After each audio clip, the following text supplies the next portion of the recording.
Hey everybody, welcome to another edition of We Talk Photo. I am one of your hosts, John Pedersen, and with me as always is Jack Graham. Happy day, Jack.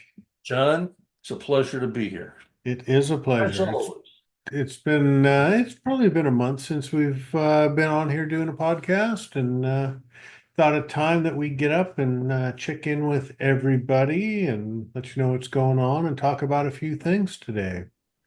Well, I've been gone, you've been gone, And I'm going again, and on again, and then it's the end of another year. yeah. Yeah, it's pretty big, pretty epic year. Well, kind of on that whole thing, one of my topics to talk about, Jack, was how everybody puts together their best of images for the year. Are you going to do something like that this year? I don't think so. I think I'll leave that to everybody else. It's a good year, and uh, but yeah, I think I'll leave that to the other folks. Yeah, yeah. I started thinking about that, and then I thought, well, I went on a that epic adventure to Greenland, and all of my best images are from Greenland. So it's just my Greenland Yeah, folder. So yeah. I'm not sure, yes, I did create a lot of great shots elsewhere, but it's so hard to compete in my head with such an epic experience. Yeah, one of the things I'm noticing, especially the last month being where I was, and I guess we'll get into that in a minute when we talk about weather. But I'm moving. I'm shooting a lot more monochrome gray or black and white, as some people call it, and a lot. I don't know. I seem to be looking for much more simple things, not the complicated look how great this big grand landscape is photo. So, it's an interesting time I think what's good for people to do rather than doing a best of, I think there's two things. Go back to your work 4 years ago. And if your work is not in your mind improved, or if you haven't grown in some way as a photographer, I think you need to work a little harder. And I call it the 3 year rule. And and for those of us who, are over a certain age, we won't go into that. Um, if you go back over the years and just, look at your stuff and I think it's normal that you maybe change what's important to you Yeah, in terms of photography. I think that's more, I think that's more prudent to do at the end of the year than to say, here's my 10 best images. Everybody tell me how great I am. right, It's right.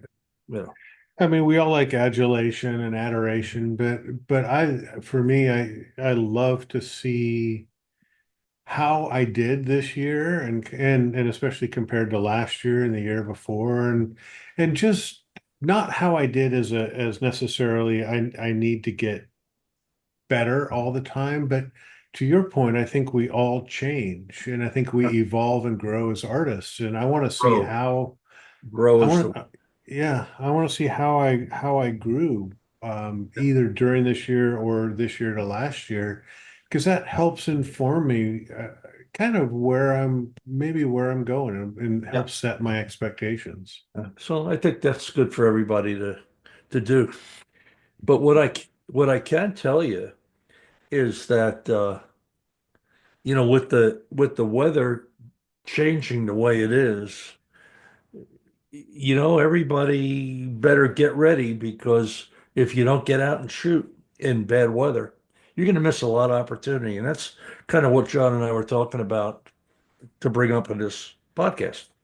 Oh, for sure. Yeah, I think that's a great segue, Jack. As we're in fall, headed rapidly towards winter. It's going to be 34 up here this week, and it's been 40 and raining for the last week and a half. And um, just because we're going into fall and going into winter doesn't mean we can put our cameras away or should put our cameras away.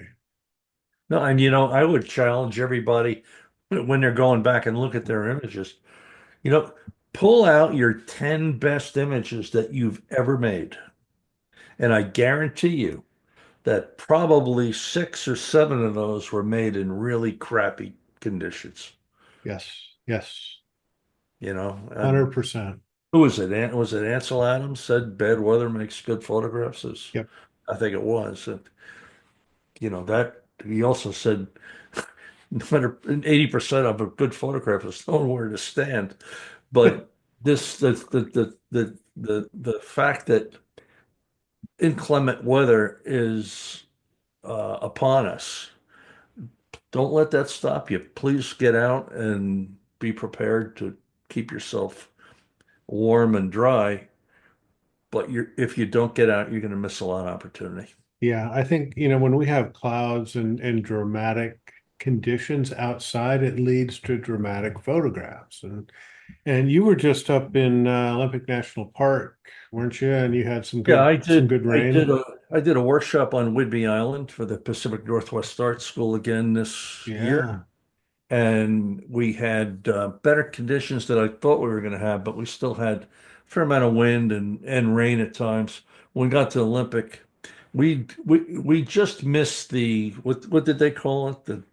The boom cyclone or something? The boom Yeah, bomb cyclone, I think, or something like cyclone. that. I missed that by a day or two, thank God. But we were up there. We had very heavy rain and wind in November. November is the rainiest month in the Pacific Northwest of the year. It's not December, it's not January, it's Uh, November. And it was such this year. But we were prepared both with gear protection and with, the right clothes. And other than the most important accessory to carry is a nice soft microfiber cloth to keep your lens dry. Yeah, Other than having to keep your lenses dry, it was epic. And, you know, to John's point, bad weather is a time to be out, not say, well, it's rainy, let's not go out today. yeah. When things get wet, like when the leaves and the foliage get wet, the colors just start to pop. And especially they pop against a darker or a gray background that typically happens when it's wet and nasty outside. It is one of my favorite times to photograph. The, And the, and tr- s- the Go trees ahead. themselves, the tree itself will turn it's sometimes black Oh uh, yeah. from the rain. And of course, if you're fortunate enough to have snow, that even adds to it. And those mornings that it is, and we've had them in the Tetons where it's just white, everything's white with frost, uh, Yes. are epic. Yeah, they are. I tell you, winter is one of my favorite times. And I keep beating this drum because I love it. I love photographing during the winter because the landscape is absolutely transformed and you can get some beautiful light that you don't get other times of the year. And I love being out in the winter. And to your point, I mean, we just need decent gear for ourselves and then for our equipment to stay protected. And other than that, it is one of the most enjoyable times of year to be out. Let's just talk about light for a minute. The further north you go in the winter, the angle of the sun is lower.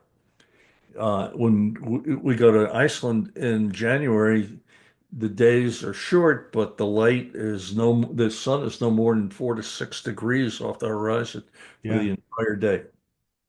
Where John is in the Pacific Northwest, of course, the angle's a little higher, but it's still at a very it's very subdued light compared to the summer, and you have just some great opportunities. So light is better, and it'll work more for you. I think your good light in the morning and the afternoon lasts a lot longer in the winter Hmm. than it does in the summer.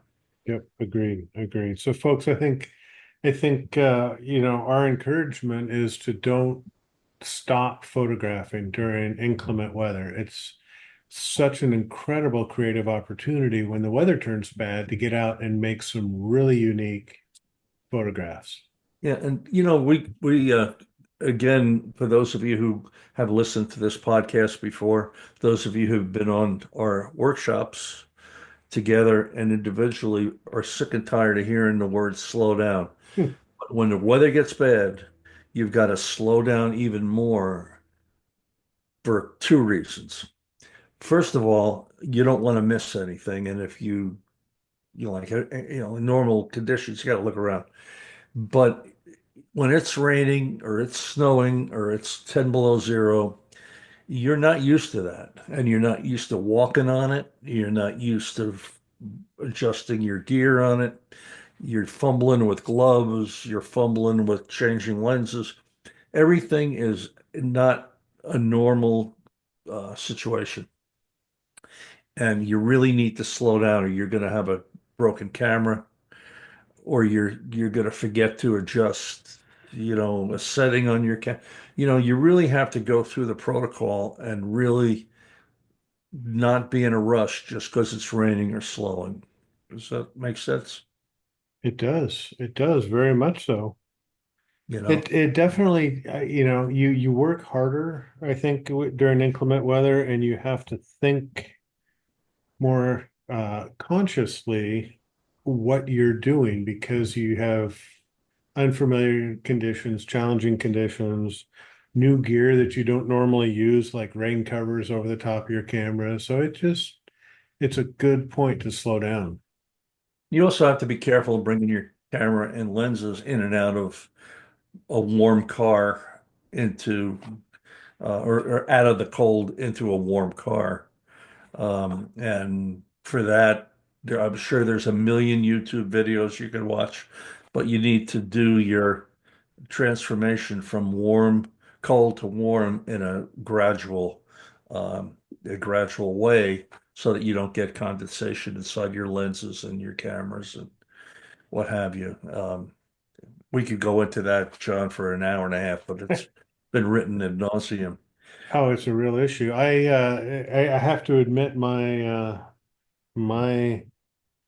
error of my ways. Well, to a point, I couldn't really deal with it. But in Greenland, going from the wet, cold deck inside of the boat because it was raining outside, and I kept going in and out. Eventually, after about a day, I got just this beautiful bloom of condensation inside my lens, and I had to put it in the engine room for a day to get that to dry out. And it happens, Yeah. and you just got to be careful with it. The other tip there's two other tips I would strongly suggest that people do, and it may sound simplistic and it may sound like, well, I already heard this, but man, sometimes I forget, and I'm 120 years old. Number one, fog and snow are not gray. So if you're shooting in aperture priority on automatic metering, your camera's going to make them medium tone because that's the predominant color. So you need to compensate and add some light, maybe two stops, maybe two and a half stops. Um, don't forget to do that. That's really important. And then the other thing is that uh, again, I mentioned it before, but man, I got back from Olympic and it was raining so hard. I thought I had my lenses dry and I didn't. Get a good microfiber cloth and don't buy a cheap one. Buy one that absorbs water. These little cloths that they sell with these lenses, they're kind of silky. They do Hmm. nothing but move water around. Oh yeah. Yep. I see a lot of people when they get a good microfiber cloth. They're cheap. You can buy them in your auto supply store or wherever, Amazon. But get a good one, and you have to be conscious. Even you think you have no drop on your lens, you have water in your lens. When you're setting your camera up and doing your adjustments, point the lens down to the ground so it's not facing at a 45-degree angle or higher. Point it down to the ground and adjust your camera while your lens is pointed down on the ground. And that's why a tripod's always good to use, especially when it's cold. Yep.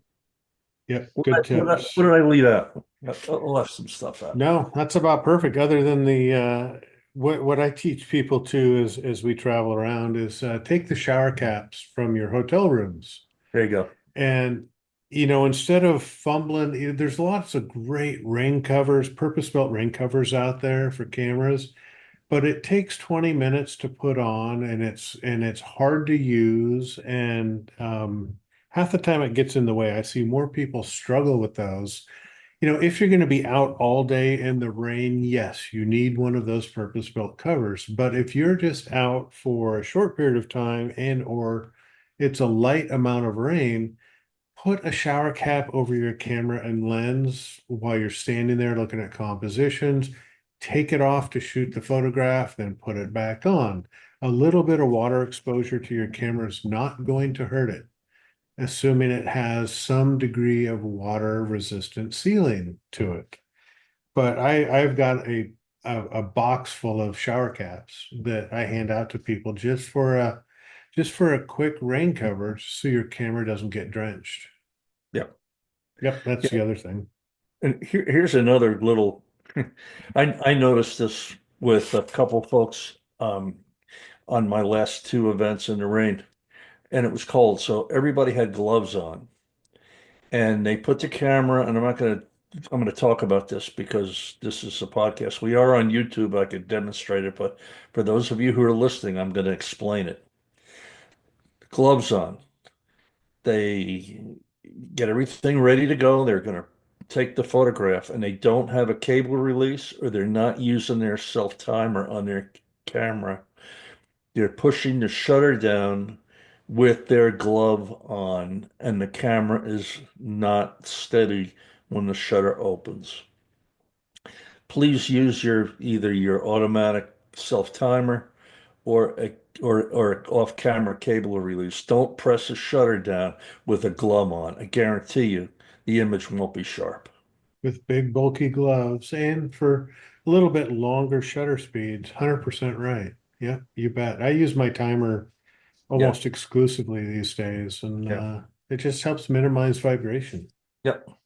Yep. Well, I can't think anything else, John. Is anything? No, I think that's good on the inclement weather. So I'm looking forward to being out. I'm leaving on in about 4 days, 5 days, just after Thanksgiving to head out to the Tetons for a little winter photography. And I'll be with you next year. yeah, I'm passing on this year. I just got back and I'm kind of not ready to go again. yeah, time to But take a I break. do miss that trip. It is a great time to be out there. And It is. It's one of my favorite workshops, if not the favorite workshop of the year. So I look forward to it. say hello Well, to that moose for me. That I wonderful. will do that for sure. Well, Jack, the other topic I wanted to bring up, just I think in the last couple of weeks I've been really focused, no pun intended, on contrasts. Just the concept of contrasts and both contrast in the field as I'm looking for photographs, as well as contrast in the digital darkroom. And most specifically, I just did a video on adding a little bit of mid-tone contrast to a lot of my images. I don't do a global contrast because that can screw up my darks and lights, but I do a mid-tone contrast to help bring a little pop and punch to the middle part of the image. But more specifically, it's kind of the contrast of elements in the field is what got me excited this morning. And again, I did another little video, but like when you have two different colors next to one another, I've got this beautiful these sort of pink magenta trees against a stark gray wall. I've got green cactus against a yellow wall. Anytime I can do really simple contrast like that, I think it creates a real stunning, eye-catching type of photograph. Yeah, and I got to tell you, in winter and bad weather photography, contrast is more of a factor, I think, than maybe some other times because you may have kind of a slate gray winter sky or fog or snow on the ground, and then you've got trees in the background, and it can be darkness of the trees and the white of the snow, but more often than not, you're 100% right. It's kind of the rough coarseness of the trees versus the soft snow or the fog that creates the drama in the photograph. Yeah, drama and visual interest. I mean, there's contrast in colors, contrast in textures, contrast in patterns, and then contrast in movements was the other one I highlighted this morning in this video where I'm at the beach and I've got this big rock down right out in the middle of the beach, and I've got these waves going around this solid rock. And so you have this contrast of stability and solidity and foundation, permanence, and then contrasted with this ethereal fluid movement, light, all this type of stuff. And so it was this contrast of feelings by using motion between a static and a moving object. Yeah, I think people get, I think that the average person, when they think of contrast, they think of the contrast little button on your TV that when you turn it up, everything kind of gets, they think it looks sharper. It's not really sharper. It's just a little more defined. Hmm. But, but that's how we're ingrained to think about contrast. But contrast can be smooth, versus coarse. It can be bright versus dark, um, not just what we think of contrast, the way we define contrast in our lives. It's a lot of different ways. Colors, can give you contrast. Yeah, It's yeah. not the the coarseness. It's not just the definition, you know. Yeah, so it's a lot of fun. So I think both you and I know you for sure, and I have as well, kind of trained our eyes. I mean, we spot interesting textures and we spot interesting um, color combinations, and we look at things like that and then build a photograph around it. I think you do it subconsciously. I Oh, think, I think you do too. I mean, I personally, I think it goes back to our caveman days when we were sort of trained to see anything that is irregular because it could be danger, and yeah. so it sort of triggers our fight or flight response and it gets our attention. And so anything that's irregular or is a change gets our attention. And I'm using that to create a more interesting photograph. Yeah, and I haven't had time yet, and I will tomorrow on to look at your video on mid-tone contrast. But the funny thing is, and I would maybe link that video to this podcast because it seems to me that you do have some contrast in highlights. You do have some contrast in shadows. But I would be willing to bet you, and this is just me, this is my opinion. I'd say 25% of the contrast is in highlights, 25 is in shadows, and 50% is in Yep. midtone. Yep. I would And agree. and then with the new masking in Lightroom, you can even go further to those midtones and define the brighter midtones, the darker midtone, and it's really important to delve into that. And I never even realized that till I started playing with the luminosity in this Lightroom and Photoshop, the new masking tool. And I'm sure your video when you talk about midtone contrast, you get into it with luminosity masks and more than I do. I would encourage you, John, to link that video to this podcast. Yeah, for sure. You're 100% right, Jack. There's kind of there's dark midtones, middle midtones, and high midtones, and you can pick where you want to add some of that contrast. And I Lightroom's mean, a you great could do a tool. whole video on Oh, oh, highlight for sure. I midtone mean, and a whole separate one on shadow contrast. I did Tony Kuiper's got those luminosity masks that I use that also are super quick and easy to do mid-tone masks. But just like vignetting, where I put a vignette on 100% of my images, I add mid-tone contrast to almost every one of my images. And how much or how little depends on the image and what's needed. But I think it's one of those things because we have so much visual information in the mid-tone range. I think doing a little something to help punch that up helps. Yep. So Yeah. I'm real big on both spotting contrast in the field and then dealing with contrast in the digital darkroom. Well, please link that, John, and I let's let will. everybody see it. Um, and I think that there's not enough te attention paid to that mid-tone contrast situation that we ought to be we ought to be dealing with. Yeah. Um, One last thing, the only last thing I have, and I told Guy that I would do this for him. Guy Cal called me on the way home from Arizona on Sunday. His new book is out, the one we Oh, talked about on the podcast. yes. And I would encourage people to listen to that podcast and then order it either on guytal.com or on Amazon. And That's all I have to say. I think we've kept everybody long enough. I think we sure have. I think we sure have. Well, So, Jack, it's been a pleasure. I hope you and your loved ones have a great Thanksgiving. yep, you too, and get out and shoot. We have a big rainstorm coming on Thanksgiving, and I may just take a ride in the rain in the morning and go see if there's anything to see. So, Yeah, yeah, you never know what can happen. So you good. know, All right, folks. Well, thank you for listening. Happy holidays to you, and stay tuned for the next episode. And with that, we'll wish you a very happy goodbye. we'll see you soon. Get out and shoot in the bad weather. All right, bye bye. Bye bye.